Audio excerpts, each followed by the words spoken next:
Hi, I'm Tom, and today we'll be looking at Nestingworks. Nestingworks is an add-on for SOLIDWORKS which allows you to simply nest sheet metal components. From a SOLIDWORKS part file, you can create a nesting job. To start, you can specify the quantity, material, and grain direction with ease, as well as the part rotation. The part data is defined, sheets for cutting can be selected. This can be from template sizes, custom size, or a SOLIDWORKS sketch. The final step before a nested result is to add any additional options. Here we can change the differences between part and sheet boundaries, set a preference on where to nest from, and create remnants if they are required. Now we are happy with our selections, we can preview the nest. Here we see a simple preview of all nested sheets we may have. As you can see, all my parts have been neatly nested onto one sheet as I wanted. Therefore, I can generate the nested assembly to get my finished result.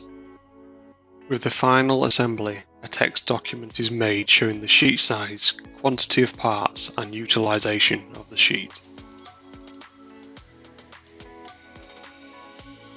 Moving on from this, I have been given the requirement for an extra 20 brackets.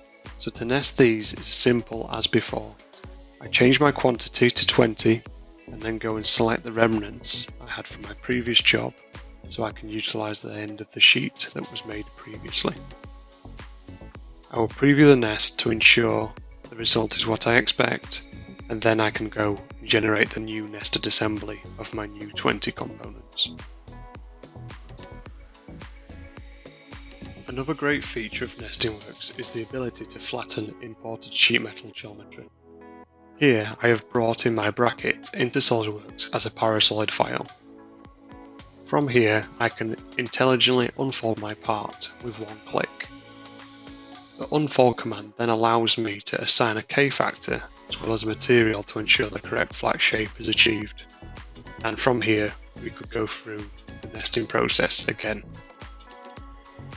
Thank you for watching this introduction to Nestingworks, and if you'd like any further information, please visit www.solidsolutions.co.uk.